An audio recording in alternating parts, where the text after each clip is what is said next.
monde! Alors je suis contente de vous retrouver aujourd'hui pour la petite vidéo d'avril. Vous savez que j'avais proposé de travailler tous les mois sur un domaine spécifique avec notre oracle Lumière de Fée. Voilà, je vous représente la boîte pour vous remettre un petit peu en mémoire. On avait déjà travaillé dessus.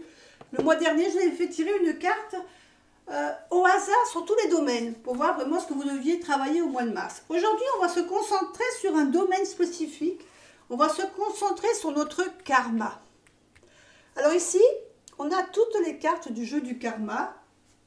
Donc il y en a 2, 4, 6, 8, 10, 11 cartes. Et sur ces 11 cartes, je vais en choisir 4.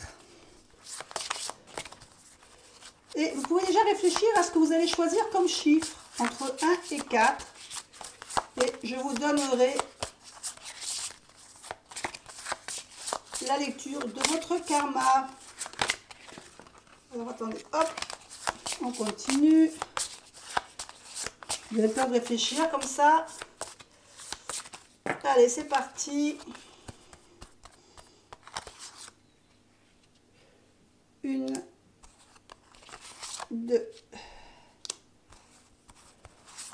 3, 4.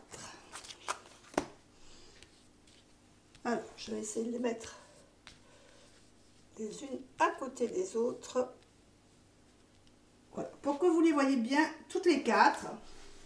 Et je vous propose donc de choisir une carte, la 1, la 2, la 3 et la 4. Et ensuite, eh bien, je vais simplement vous transmettre le petit message qui est dans le livret pour que vous ayez l'info. Alors, on attaque tout de suite par la première carte. Alors, je vais les descendre un petit peu. Voilà, comme ça. La première carte qui est la carte de la synchronicité. Donc, qu'est-ce qu'on nous dit ici? Eh bien, peut-être que tout simplement, en ce moment, il faudra que vous fassiez attention à vos synchronicités qui vont vous apparaître. Alors, ça peut être de différentes manières, hein, les synchronicités. Vous savez que synchronicité, ça, on peut parler de, par exemple, vous pensez à quelque chose, bah tiens, j'aimerais bien recevoir du courrier de un tel, et puis paf, le facteur, il arrive et il vous donne une lettre de la personne à qui vous pensiez. Synchronicité, ça peut être, vous allez dans la rue, vous pensez à quelqu'un, et puis paf, il vous tombe devant vous, il y a une plume qui virevolte. Donc, ce sont tous des petits messages, c'est comme les heures, un peu les heures, quand on se réveille le matin, on regarde son réveil, puis on voit, oh bah tiens, 8h08, ou midi 12, ou... Vous voyez, c'est tous ces genres de petites choses qui fait que il faut qu'on fasse attention. Donc, je vais vous lire un peu ce qui est marqué dans le petit livret.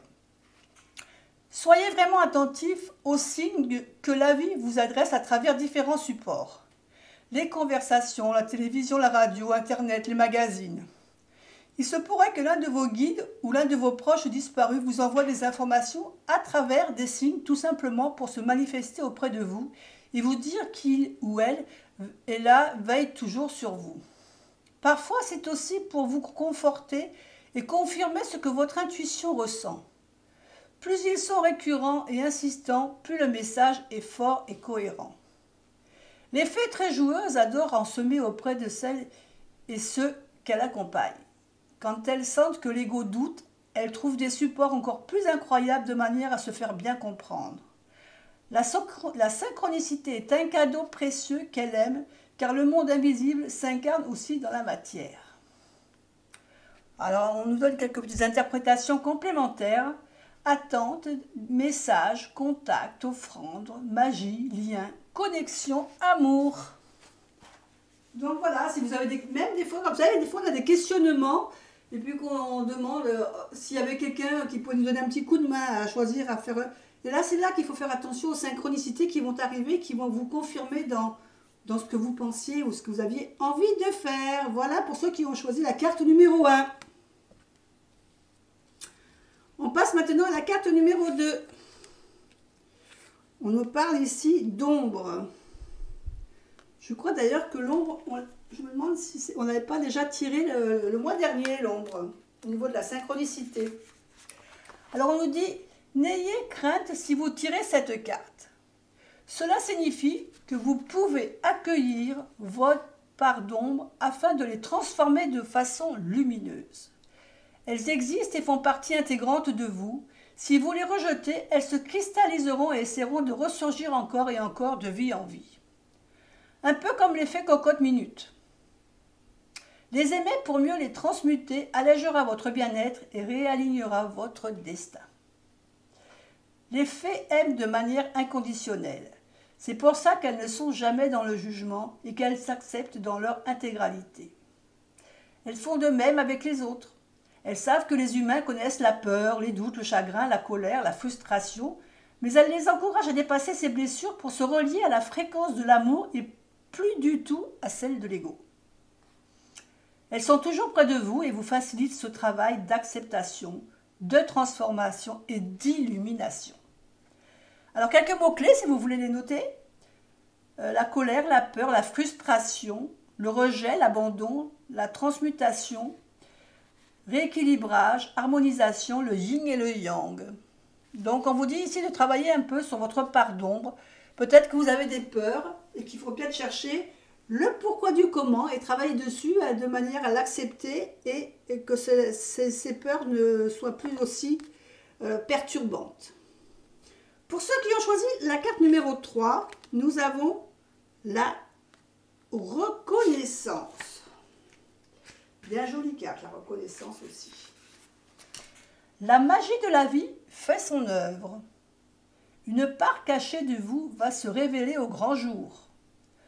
Serait-ce un talent qui vous définit d'époque en époque et qui a besoin de s'exprimer maintenant? C'est finalement comme une évidence. La reconnexion avec votre âme est d'une puissance que tout s'éveille et se réveille. Soyez reconnaissante de cette mise en lumière d'une parcelle de votre être. Les fées œuvrent pour faciliter les connexions, les reconnaissances avec les missions d'âme. Au fil du temps, chaque être qui l'incarne amène avec lui une partie de ce qu'il est, de ce qui le fait vibrer et qui est utile à l'humanité. Vous brillez et illuminez le monde qui vous entoure, n'en doutez plus et remerciez-vous d'oser vous déployer. Donc les interprétations complémentaires, on vous parle d'incertitude, de doute, d'évidence, de connexion, d'âme, de mission, de déploiement, de gratitude. Reconnaissance, donc on vous dit que eh bien, si vous avez envie de faire quelque chose et que vous vous êtes refusé de le faire jusque maintenant parce que vous ne pouviez pas ou vous n'aviez pas le temps ou l'occasion, ben peut-être qu'il est temps maintenant de faire ce qui vous fait envie, de vous faire plaisir dans un loisir, dans un travail, dans quelque chose qui vous anime, hein, qui vous donne envie de vous épanouir. Maintenant, ceux qui ont choisi la carte numéro 4, on a le nettoyage. Alors le nettoyage, on nous parle ici donc de quelque chose qu'il faut que l'on retire, que l'on enlève. Un bon nettoyage karmique s'impose. Si vous souhaitez avancer plus librement et plus sereinement, libérez-vous de vos chaînes. Les énergies de cette carte sont puissantes et vous accompagnent dans ce travail de purification. L'intention que vous poserez donnera le ton. Soyez sincère pour que le processus se fasse aussi dans la matière. Vous pourriez faire ce nettoyage seul grâce à la prière, à la méditation, mais si vous avez besoin d'une aide extérieure, des thérapeutes et médiums pourront vous guider. Les fées ont des périodes où elles ressentent le besoin de faire le grand nettoyage tant karmique que matériel. Elles méditent tous les jours et pratiquent de nombreuses techniques qu'elles adaptent en fonction de leurs besoins. Une fois qu'elles ont découvert l'Ho'oponopono, elles l'ont intégré à leur quotidien. Alors, quelques interprétations complémentaires. On nous parle ici de poids, de lourdeur, de chagrin, de purification, de libération, de renouveau, renaissance et d'espoir. Donc voilà. Un petit peu de nettoyage dans notre mental aussi. Hein, si on a des idées noires, des choses comme ça, ben faites en sorte de vous libérer de ces peurs, de ces idées noires, On vous dit ici de faire le nettoyage pour revivre, hein. C'est le printemps, donc un petit coup de nettoyage, de renouveau. Eh bien écoutez, voilà de quoi travailler sur ce mois d'avril. Vous avez eu votre message. Moi je vous dis au mois prochain pour un autre message, un autre domaine. Bye bye.